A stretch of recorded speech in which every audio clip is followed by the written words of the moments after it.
Well, it's a good guavalicious morning this morning. It's no time for yawning or you may miss out on your guava. If you are a Bahamian, here's something that they didn't put in the manual for y'all youngsters. I know in fact, they stopped printing the manual. I don't know what happened to government printing office, but there used to be a manual where you could find everything you needed to know to be a good Bahamian. They stopped printing it. They stopped talking about it. They stopped sharing. It's like the royal readers. You can't find it nowhere. And they even stopped talking the stories. But here is rule number 745 in the handbook, How to Be a Bahamian. If you're a Bahamian, every morning, the crack of dawning, when you wake up, it's your duty to go out and check the fruit trees nearest to you. Mm-hmm. See what drop in the nested. See what needs to be protected from the ants. There's billions of those ants. And you think you could just leave one little guava or soursop on the ground till you get back from wake? No, sir. Those animals never stop waking. They never stop reclaiming what is theirs. It's us. We are the thieves. We are the ones taking their food supply without asking their permission, without considering their considerations, how they ration their fruit over the summer, their food source. But again, rule number 1485, if you was a real Bahamian, every morning when the sun is dawning, you got to get up and check to see what fall. Not the number, but the number of fruit that hit the ground this morning. Guys, it's Tuesday, the 29th of August, 2023, and you are on the clock with Erin Greene. Joining me this morning is Mr. Mark Palmer. Good morning, Mr. Palmer. Good morning, Erin. You must have known what mood I was in when I got here, Mr. Palmer. I want to say thank you once again for blessing the studio with those delicious guavas. Thank you. Imagine that the big guavas came from a tree that's only 3 years old. You mean a guava that's almost the size of my head? Yeah, 3 years old I planted that tree and already throwing off huge guavas. Now, Mr. Palmer, who cultivates that tree? Who gardens that tree? Who sings to that tree at night? Is it you or is it your wife or is it your children? Because one of y'all got to work for the Ministry of Agriculture. Well, it definitely ain't my children. One on TikTok. One of y'all need to go and work for the Ministry of Agriculture. There's something special about your yard. When we do... But when you look at these, I'm not even sure if guava is indigenous, but when you look at trees like the guava, the breadfruit, mango, the pear trees, they require very little work. You know, you just need to give them water when they're smaller and, fertilize them. That's basically it. Now, citrus, that's another thing. I've never really been successful with citrus. That's much harder thing to do. But, when you look at breadfruit, you can make flour with it. You could bake it. You could do all kinds of things. You make chips with them. You make candies, French fries, ice cream, frozen pies. And it grows like a weed. I have a tree that's 30 foot tall. I planted that 5 years ago. I had a breadfruit that was 10 pounds that came off it. So things like that, we should be able to grow, especially guava. I mean... So two things. Guava requires no cultivation. If you're growing lots of guava trees, you have to be very careful that they don't get infected. There's a worm-esque thing where they'll get worms, and then the tree is very hard to recover from that. The reason we don't see lots of guavas around is because we have a vibrant guava duff industry here, and people don't wait for guava to get to market. They go to the farmer and they secure their guava a season ahead of time to ensure, that they could hit their projections for the next year. People pay in school fee on guava duff in this town. Breadfruit now, one of the difficulties with sort of promulgating, right, like spreading the word, the message, and growing more breadfruit, cultivating breadfruit and creating breadfruit farms is it's very difficult to germinate, to plant a breadfruit tree because of the way that it, my agricultural, and so it's very difficult to reproduce a breadfruit tree. They grow like weeds. They will grow themselves because it's the way that they grow, right? And there are two ways to grow breadfruit. One is to get the root system, right? Like to cut out a piece of the root. I just bought the plant. Sorry, there are three easy ways to grow a breadfruit tree. One is to go to a $20. professional, Yeah. right, who has put the Sure. work in. The other is by catching a piece of the root system. And the third is a technique developed, I think, by a Caribbean man in Texas University. I think it's Prairie View. But I can't tell you all the secret. It's one of my secrets that I ain't gonna let go right now. One day we can have that show where we talk Yeah, about they do it. them. I forget the exact technology, but you make them in the lab. That's how a lot of the bananas, pineapple. It's made in a propagated I can't in a afford lab. no somewhere. lab. I can't afford no lab, Mr. Palm. I talk about technique I could do in the bush. These are all techniques you could do in the bush without a lab. A lab requires electricity. Well, there's one other issue: getting up into that tree and twisting it Yeah. and getting it off. Yeah, that's why for a lot of our fruit crops, to take it to the next level in terms of industry requires the addition of a little bit of technology, right? Tamarin's very difficult to pick. Big dilly tree, difficult to get out to those limbs. And so it's time that we start investing in cherry pickers and climbers and bucket trucks, right? So that we can really take advantage of all of the food sources that are available to us. I was about to say, when the Ministry of Agriculture, Marine Resources, and Family Island Affairs conducts its next agricultural survey, I can let them know where your yard is, Mr. Palmer. We need to get that documented. You know, I grew a soursop from a seed, and it's 4 years old, and it's the second year it's given me soursop. Not a lot, but like 2 or 3, 4. But one was at least 10 inches long. Yeah.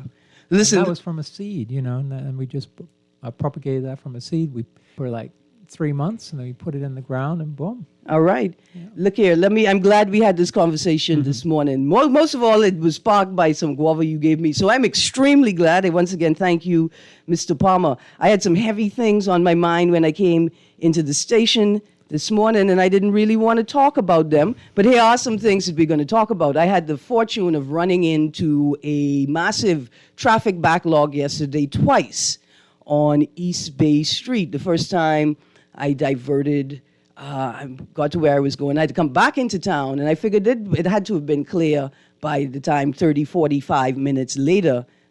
Close to an hour later, it must have been clear, but it was not clear at all. So I found myself stuck in lines of traffic, and I figured, let's just push through, be patient, make your way through. Well, to my surprise, there was roadworks going on East Bay Street, just immediately west of Poop Deck. Half of me was upset, but half of me was glad that they finally came to attend to whatever was causing that pothole, the hole in the road in the northernmost lane heading east on East Bay Street. It was about time. I figured out it was water and sewage really because there was a water and sewage truck behind me that was attempting to force its way out of traffic.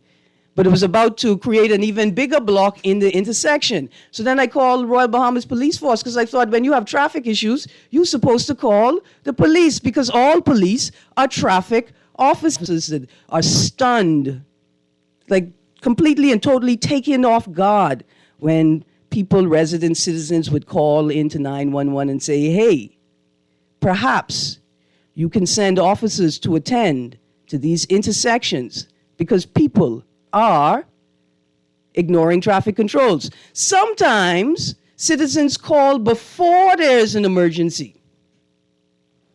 Y'all like to wait until there is an emergency. Sometimes citizens can sense that something is happening or about to happen. And they call the police to say, hey, it's not an emergency yet, but if you continue to allow these hundreds and hundreds of people to make the decisions on their own in this frustrated state, we will have an emergency very soon. I want to apologize to the police officer and 911 officer that I obviously stunned and offended with the suggestion that it would be police that would come out and enforce traffic controls. I want to apologize because I am the problem. And I say this sincerely. I expect too much. That expectation was far beyond the realms of sensibility. Why? Because I'm constantly watching and witnessing police officers observe and ignore major breaches in traffic controls every day. I apologize because I thought that every police officer, particularly those who are assigned to drive a vehicle, go through a driving test. These are things for which I take responsibility for. I am the ignorant one. I remember when I was in the car with Mark, you, why right? you don't let me apologize to the police? And I remember you saw something. I can't remember what it was, but it was an infraction. There was a police officer standing right on the corner. You rolled your window down, went, "Officer," and you explained to him what was going on. He just shrugged his shoulders, right? He looked at you, shrugged his shoulders. Yeah, it's off me. you went. That Yeah. was the moment when I should have realized that my expectations are the ones that are throwing everything out of whack. It's me. I want to apologize to all of y'all on the road who feel like I just wasting time, getting frustrated at nothing because y'all are just driving perfectly fine. I want to say to the gentleman that almost killed me as I was leaving Johnson Road yesterday afternoon, I don't know. If you put on your turn signal to turn onto Johnson Road and you slow down and a car exits Johnson Road, at the moment that don't you think you should just slow down? What you think you should do? You should blow your horn and then try and blast past me before I could get out the car? I just want to know, sir. I want to thank you for using your turn signal, but then I want to say forget that because it turns out that was a mistake and you were obviously hitting the windshield wiper. Maybe you were dropping your phone, trying to catch it before it dropped. It's my bad. It's my bad for expecting that when people use the turn signal, they're actually going to use it, like they're actually going to turn. That was my bad. I want to apologize to all of y'all because it's my expectations that are out of whack. Silly me expecting the police to enforce traffic controls. And more importantly, I want to apologize to the Ministry of Transport and the Bahamas Taxi Cab Union and to all taxi drivers. I didn't know that you all could turn right on red. I didn't know. I didn't know that you all were obviously authorized to turn right on red. I didn't know that you could get a taxi plate and keep a taxi plate despite constantly and frequently breaching every traffic control possible. I didn't know it was possible. And once again, I apologize. Think how much money the Treasury could take if they had a couple of officers at that corner of Mackey Street and Shirley Street. They could take in thousands, exactly what you're saying. Every right day. Now. Yeah. However, here's someone I'm not going to apologize to. Dear Minister of Public Works, I cannot apologize today. I have to call for your resignation. Things are just falling apart. Those potholes that you all just fixed a couple of months ago, they are potholing again. Wow. Road signs are not being replaced. Patelco, BPL, water and sewage are in a mess. I wanted to say an array, but that's not what I'm trying to convey. They're in a mess. So, guys, for calling for the resignation for the Minister of Public Works. I'm not going to tell you all about the almost head-on collision on my way back west yesterday on the Eastern Road because I'm not coming in a car with you again. I think that's it. That's what it is, eh? Yeah, I think I'll pass. I get the impression, I want to apologize because obviously it's my fault that I'm getting this impression. I'm getting the impression that most drivers aren't paying attention to anything on the road but their own thoughts. Because we're well past the point where people say, oh, you looking for things. No, the Royal Bahamas Police Force is supposed to be looking for these things. I just happen to observe them because I have an insurance agent that constantly reminds me of my duty to others on the road. Anyway, good morning. What a time. What a time. Joining us in studio today is Tennille Burrows. As we get the show started, we're going to be talking about Burrows for Elizabeth. Tennille Burrows has launched her candidacy, her campaign for the, let me get this correct, the 2026 general election. Before we get the show started, the on-the-clock sand dollar trivia giveaway. Every day for the next 2 months, we'll be giving away sand dollars to digital wallet holders. Every week, players can win $30 in sand dollars. To be eligible to win, you must have a digital wallet, and you cannot be a winner already. When you call in, give the producer your name and number, your wallet information. If you answer the question correctly, don't hang up. We're going to transfer you back to the producer to confirm you gave him your wallet information and you have not won the competition before. Listeners are restricted to one transfer. For the duration of the competition, you can only win. Here's the first question of the day. The Goombay drum is a membranophone. It's a new fancy word, a membranophone. What type of membrane is used to make the Goombay drum traditionally? What type of membrane is used to make the Goombay drum? First question of the day. Numbers to call: 323-6232, 325-4316, 325-4259, and 242-300-5720. Toll free for people in the Bahamas, but not in New Providence. Text line powered by BTC, 422-GR96. That's 422-4796. Good morning, caller. Calling to answer the trivia question. Yes, ma'am. Good morning, and good morning to your co-host. Good morning. Have you won the competition before? Oh, no, ma'am, I haven't. All right, I'm ready for your answer. I'm hoping I'm right. It's the goat skin? It is. The membrane used to make the Goombay drum is the goat skin. Thank you very much, ma'am. I transfer you back to the producer. Make sure you give him your cell phone number and your wallet information. Thank you. Absolutely. Thank you very much for calling. Let me throw out the second question very quickly since we are here.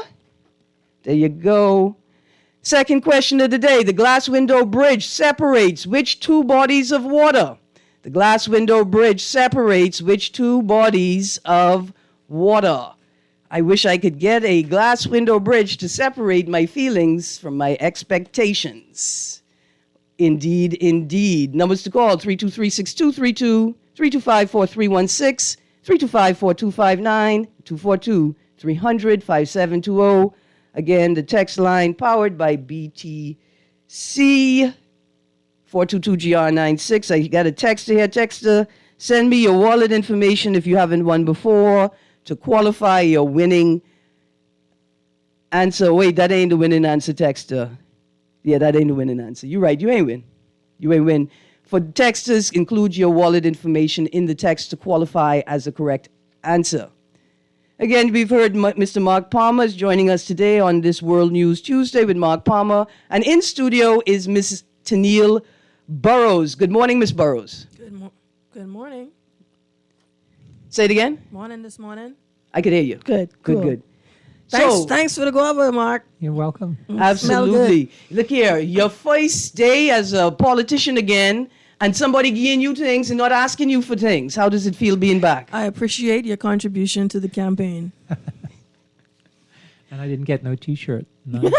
She ain't print no T-shirt yet. Anyway, Yeah, Miss yeah. Burrows, last week you T26 general election in the constituency now known as Elizabeth, right? Yes. So my question is, why would you start so early? Because that's 3 years away, right? Yeah. Because I'm actually genuine in my effort. It's not a farce and it's not a reactionary thing, except for the fact that the crimes against children that we've been having rampant in this country for the past 15, 10, I don't know how many years or so since I became an activist has spurred me on to saying, now this is the time I need to speak out and be a voice for the children and vulnerable groups.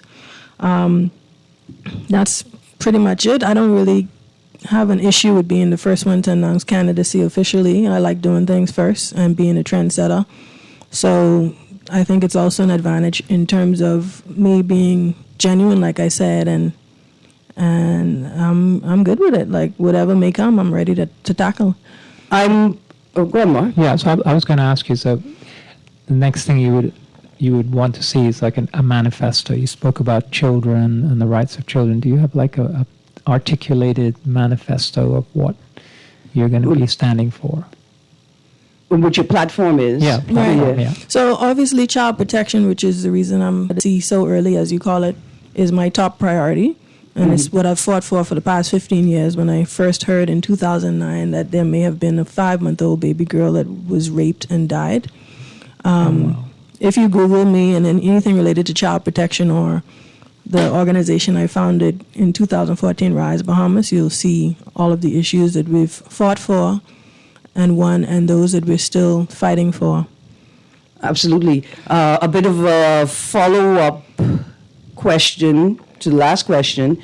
I'm a proponent of not just announcing your candidacy early, but establishing yourself as a part of a community, right? And with transparency, so people will know why you're there and they'll know what you're for the next election. But do you see any cons of announcing this early? One of the things I think about is that potential candidates and candidates with no real platform may latch on to the work that you generate over the next 3 years. Like I said, you could Google Tada Burrows or Rise Bahamas and see the work that's already been done. So it's no way that they could hijack that. Take it on as their own. Well, you know what? If they take it on, so what? Good. Let's go. I'm saying, I was about to The say. more people promoting child protection, let's go. So I don't want to just say that it's only child protection. That is my primary platform item. Also, I'm definitely going to be working on creative industry development as well as constituency empowerment. All right. Now, here's 2 words I didn't hear you use: local government. Will the local government platform that you had been working on as a part of Rise Bahamas now be a part of your Burrows for Elizabeth campaign? I will support Rise Bahamas and other groups that are calling for local government implementation in New Providence. That will not be a part of my platform, but I will show. And I am a proponent of local government, as are people like Nicolette Bethel, Ed Fields, Pat Ramming, and others. So obviously, if I have the opportunity to try to help facilitate the implementation of local government on New Providence, I will absolutely do that. And as a member of parliament in the future, that would make my job a lot more focused, where legislation and issues related to the law we can handle in the House of Assembly, and we'll have the mayors and council people focusing on the constituency level concerns, most of which you normally think would be infrastructure, road works, things of that nature, but also stuff like child protection down the line once the local government in New Providence is established.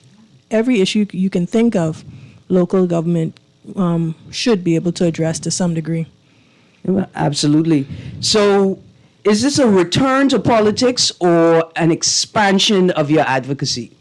It's a means to an end.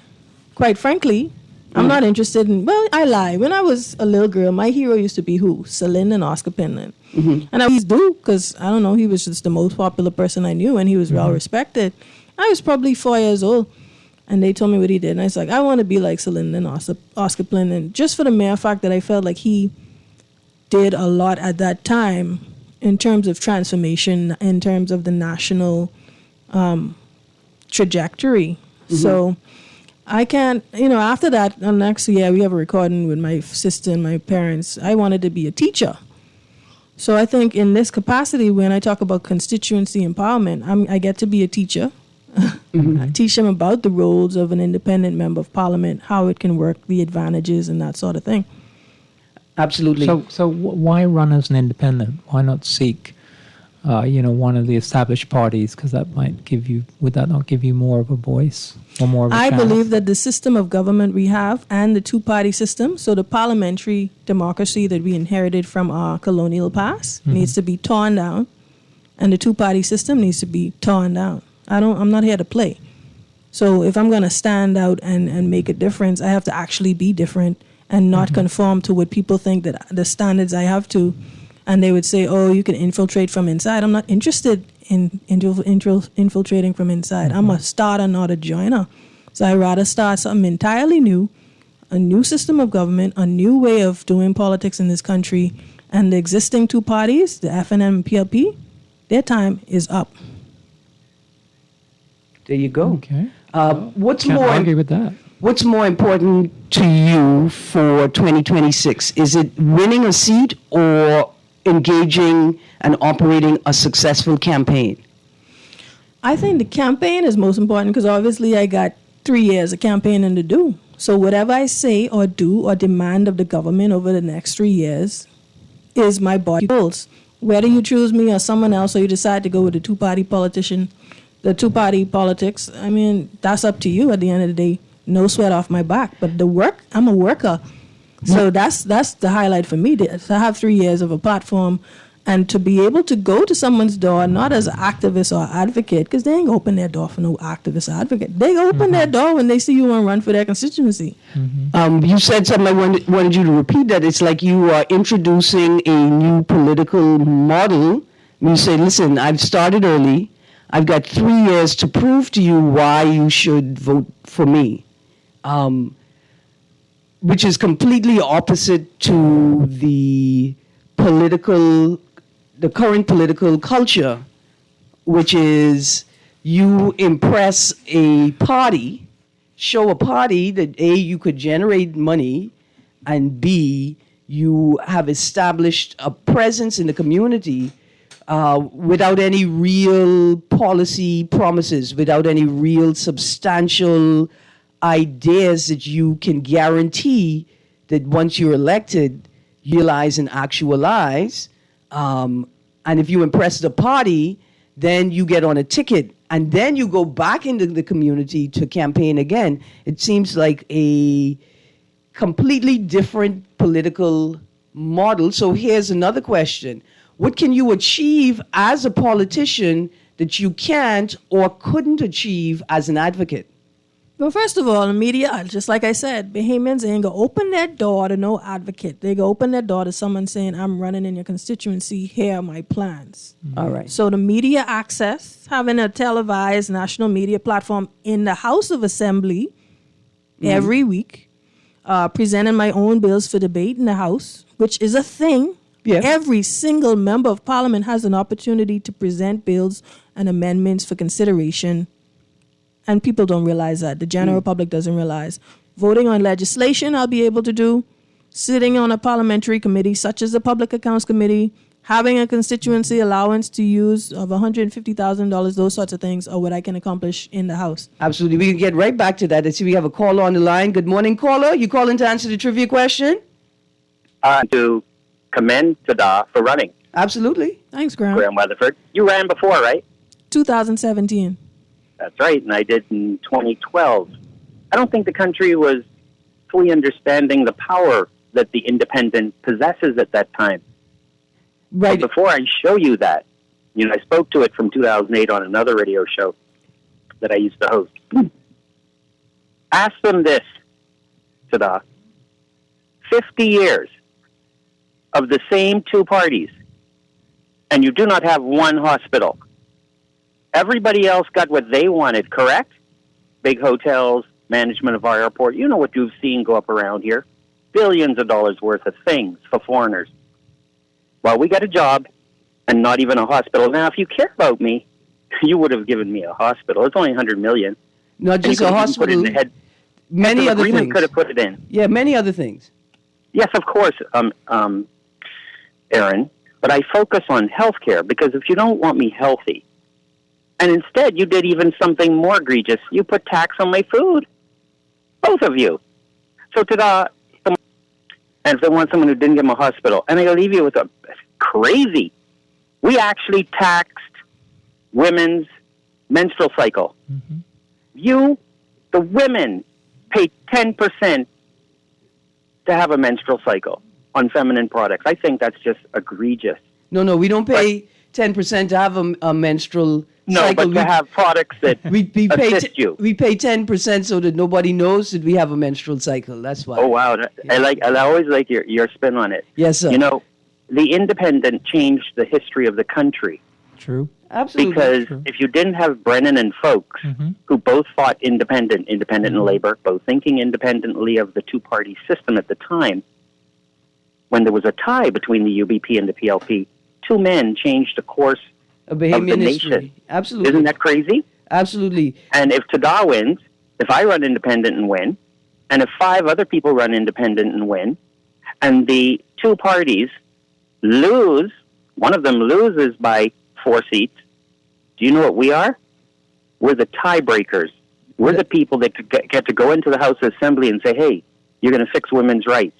Thank And if you Graham. don't do it, we're going to side with the opposition tomorrow morning. And every day we can have them flip-flopping and we control what? Tada? If they don't want you or me or any other independent in this election, then they're happy with the tax and no hospital. I'll leave you all with that. Thank you, Graham. Thank you very much. We missed a couple of callers. Please call in because we still got that question on the table. I see we got a caller producer. The second question for today. The glass window bridge separates which 2 bodies of water? Good morning, caller. Hello. Hey, good morning. Hi.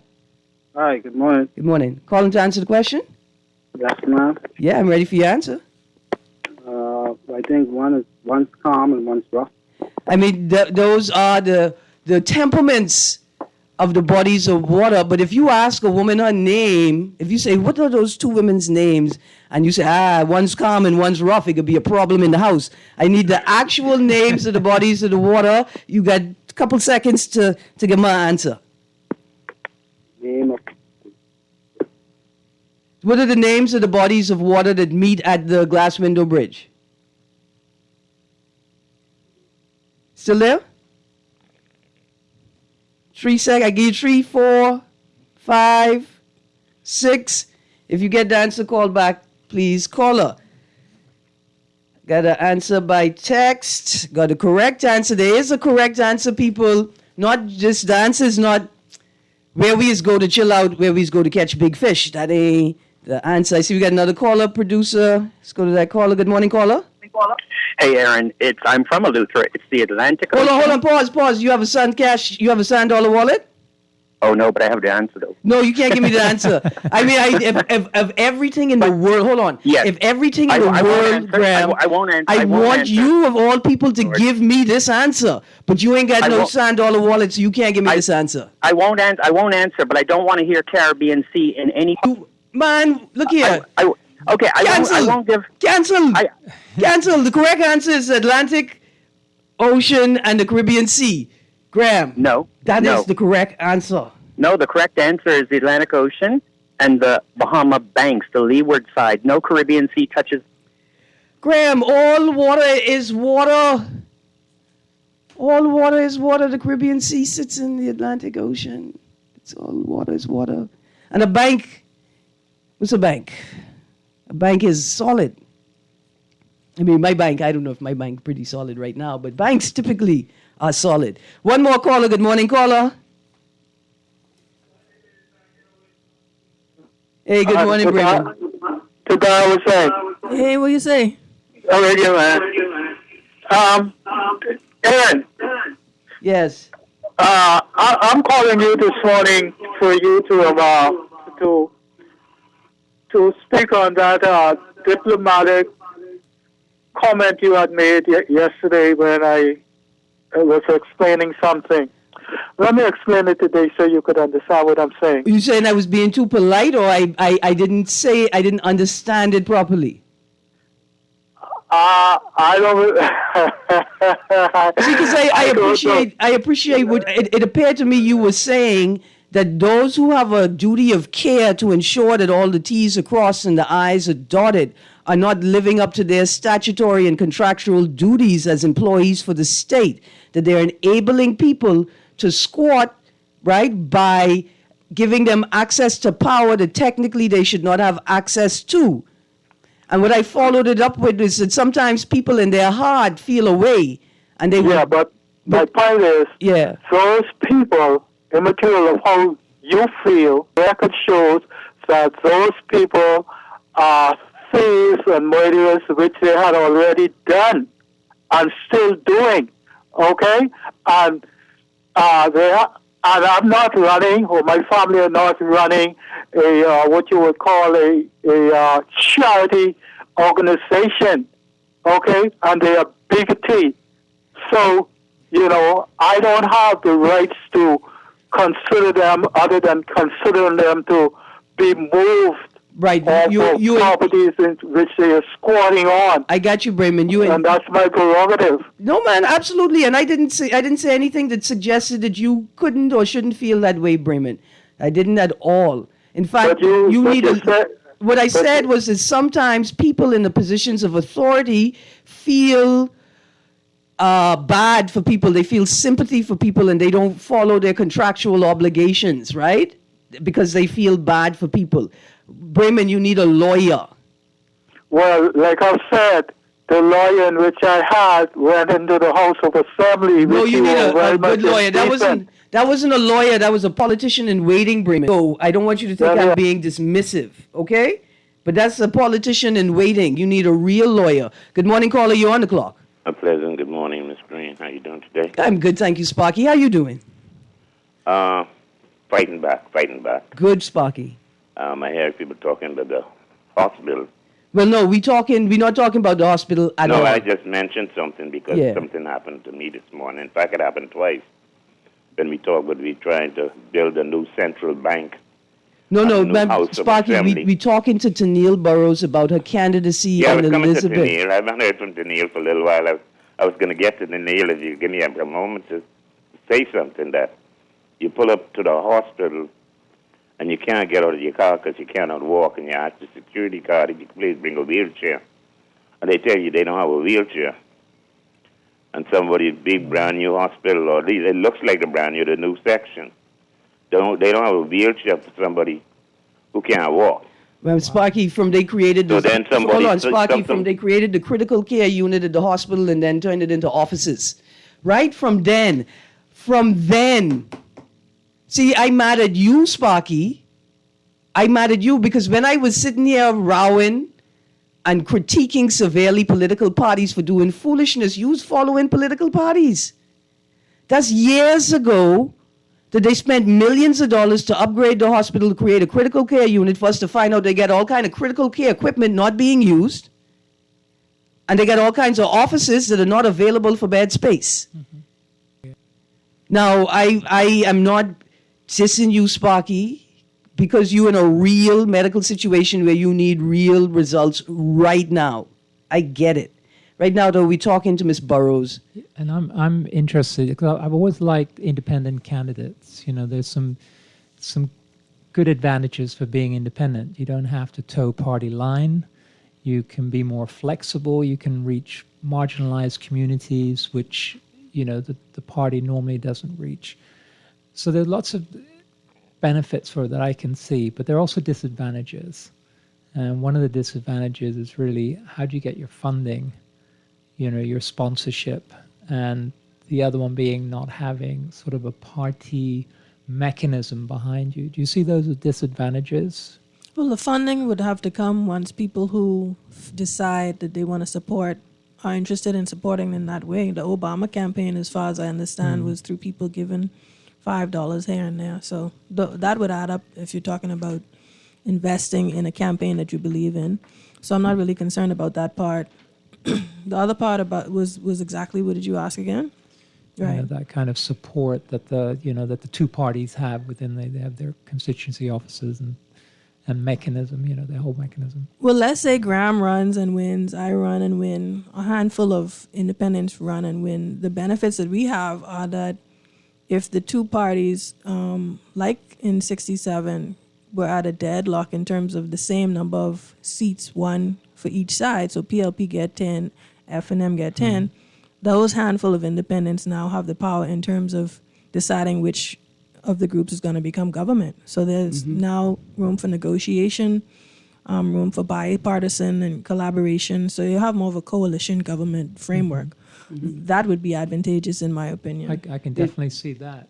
But what about political influence? You know, because when you have that whole system behind you, you know, you have more political influence. Whereas if you're on your own, there may be a thought that you wouldn't be able to, you know, you talked about legislation, creating legislation, but it's kind of tougher doing it on your own than without having a party behind you. No, I would venture to say that I could, in 2 weeks, get some proposed amendments to legislations that I want to see and pitch that to somebody who's in the House to say, you want to adopt this as your own? And with the operation of the Freedom of Information Act, an independent would then have greater access to information that should be public record to inform policy creation, legislation review, creation of bills, all of that stuff. I want to frame the question slightly differently.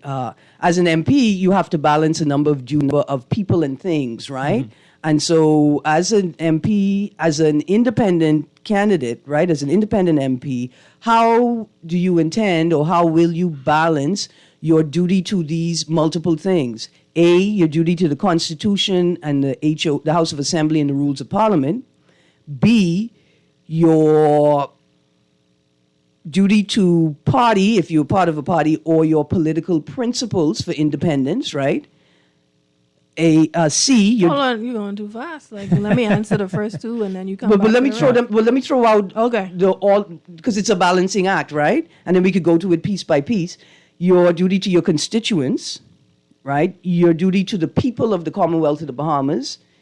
Your duty to a PM and a cabinet if you are a part of a party or as an independent you join a coalition. And then lastly, your duty to your donors if you've established any sort of duty in that relationship.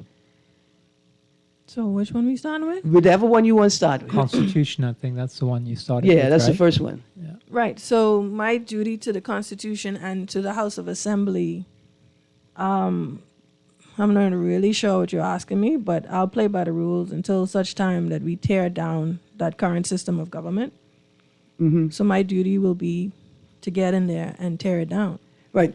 Like, for instance, we find a number of MPs and cabinet ministers having difficulty balancing these things, right? So we see Glenys Hanna Martin in response to an announcement of approval by Chester Cooper, the RCI deal. Glenys Hanna Martin gets up and says, hey, I haven't changed my mind. I stated prior to this point that I oppose it, and I'm holding that same position. People got up then and said, hey, hold on. The Prime Minister got a fight. She has breached her duty to the PM and to Cabinet, right? And while Glenys may be saying, hey, I may have breached the duty to the PM and Cabinet, but I feel my duty to my personal political principles, B, my duty to my constituents and what it is I've said to them that I will represent in the House, and maybe even she feels duty to the people of the Bahamas, right? That was a balancing act, and people say, oh, she didn't balance that well, she should have been fired, and others would say, well, she balanced it well because she wasn't fired. And so that's what I mean when I ask candidates, how are you going to balance your duty to these multiple things? We see a Kirk Cornish in Abaco that got up and said, hey, I am the PM of Abaco.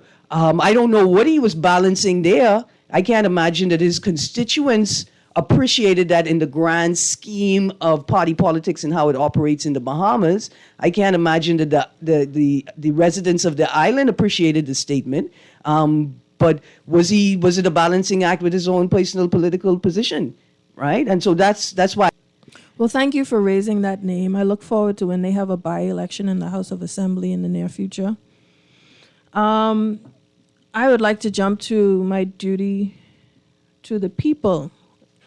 If or when the time comes, if it takes the next election or later and we win the opposition as, let's say, a group of independents or a new third party, and then at some point we win the government, when whatever time frame the next election, 10 years from now, or 12, 13 years from now, whatever. The first thing I would do if I were to be a leader of that party, that new party, and become the prime minister, change the system of government to something that we craft on our own, that is not what we inherited from our colonial past, looking at democracy, looking at meritocracy, looking at proportional representation and all that type of stuff, and create our own Bahamian system. And then the next thing I would do is limit the powers of myself as the prime minister.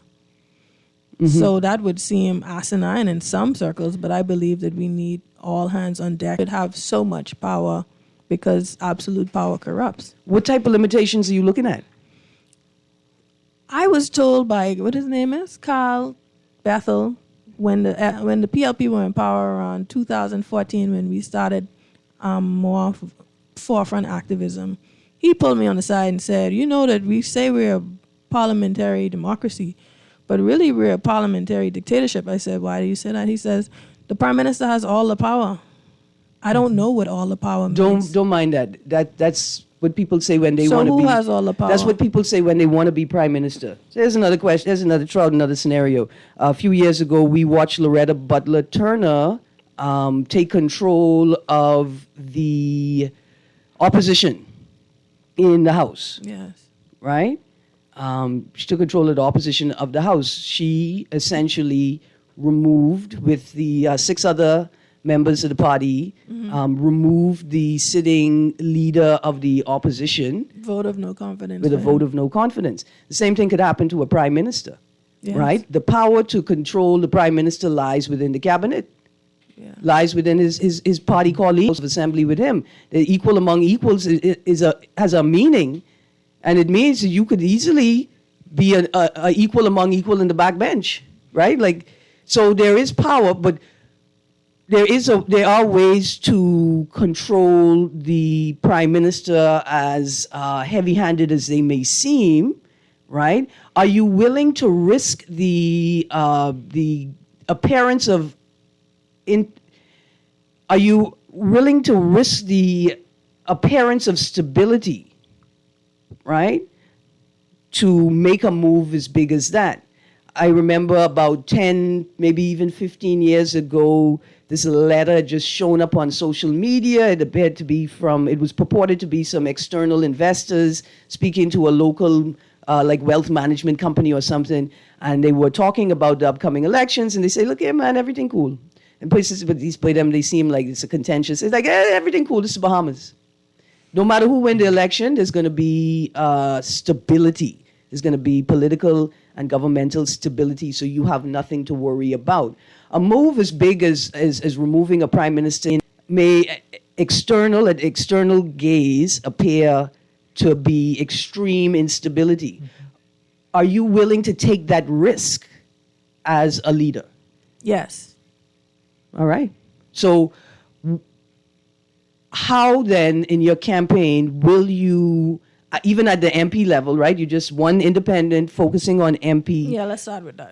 But as a part of that campaign, do you have a foreign policy portfolio or platform? No. Not yet. Okay, I added the not yet. I Let told me you ask, what my question mark, platform not was. yet. I told you what my platform was. I'm not trying to be all things to all people. I'm one person. My platform is child protection, advocacy, constituency empowerment, and creative industry development. Whoever's an expert in foreign matters, come run. Join the hummingbirds. I'm a hummingbird, and I'm going to ask, could you allow me to tell that story as to why I call myself a hummingbird? And y'all come deal with that platform issue. I'm not trying to take on everything. What's the likelihood that Burroughs for Elizabeth will morph into a party by the next election with like-minded candidates or advocates joining you in other constituencies and building other parts of the platform? Well, that's the goal, right? So I lead by example. The more coverage I get in terms of what I put out there, in terms of issues that I think are pertinent right now, the more donations I get for my campaign, the more support and in-kind, sort of stuff I get from my campaign, people would begin to see, oh, this is a real thing. I can do this as well. If Tadar Burroughs could do it, I could do it too. I get a text here. Are you a part of the COI? Do you intend on joining the COI? And then I'm going to add on, follow up to this last question. Are you open to creating a formal co-election? No. Okay. I will vet, get biographies, resumes, look at the police and criminal record of anybody who says they want to join the Hummingbirds and be an independent candidate. And at such time as we have enough, we will fly. We will start what we need to start. I'm not going to play around. This is not a game. This is a very serious thing going on in this country right now. And we need people who may have historically been uninterested in entering what we call a dirty game, in quotations, politics. You can do it. I'm here to help and guide the way. Let's go. Do you think any of the parties are scared? Oh, they scared to die them coming, the hummingbirds coming. Oh, they scared. Because you got heckled, right? When you announced your candidacy, right? One of the political parties heckled you. Will not be moved. Have you had a response? I am not intimidated by anyone. You could be the gosh darn Prince of Egypt. You could be the Queen of England. I don't care who you are. I am not intimidated. The chairman of the FNM responded and denounced the behavior of those people who were wearing PLP paraphernalia when they, I would say, attacked, right? I see it as a form of violence, right? An act of violence. Have you had a response from any part of the PLP machinery, the prime minister, the chairman of the party, denouncing the activities of those people purporting to be PLP members? No, I have not. Absolutely. Absolutely. I got one last question I want to throw out there. It's a rough question to Neil. They say, I have a question for Neil. You talking about being PM. Are you married? If you are not married, are disqualified of being PM. I want to say this Can here. I say jackass on the radio? No, Thanks. you can't. I'm not answering that. Too late. No, I'm going to answer it. Dear texter, I was the one who was talking Where does about it say that in the Constitution? the PM. Why was that a hard question? That's not a question. No, it's hard for me That's to just hold on. assonance. It's hard for me to ask because it's so rude and poorly constructed, but so obvious, right? And it manifests a bias that you have to force it into a conversation. Further to that, you tell me, texter, I could be here for a few minutes after the show ends. Send me a text. You tell me how it is that you have shown your disgust and intolerance to the behavior of those who are married but still engage in activities and behavior that we all decry as unacceptable in our society. This focus on LGBT people, while y'all don't focus on those people who you know exist in these power structures and the activities they engage in regularly. Right? Next time you text me with a question like that, you tell me, what is your tolerance level for prime ministers that beat their wives? You do that for me. Or MPs that rape their girlfriends. You do that for me. Let me just be quite frank. I ain't gonna lie to nobody. Nobody can ever call me a liar. I am what I am. And I'm probably one of the biggest, when you talk about people who are marginalized and disadvantaged, like Black women in America are like the biggest downtrodden minority.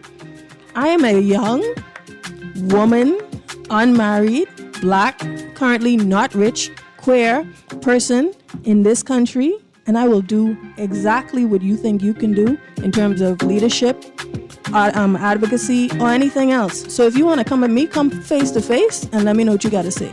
Absolutely. Thank you to Neil, because you surely are not afraid to come face to face with the people. This has been On the Clock with Erin Greene. I want to say thank you to my trivia winners. Again, remember, you can only win once. You guys have a great day. Thank you, Mr. Palmer. It's been guavalicious. Thank you, producer, Indeed. for your patience. Thanks, Guardian Carly. Radio AM is up next with C.A. Nuri.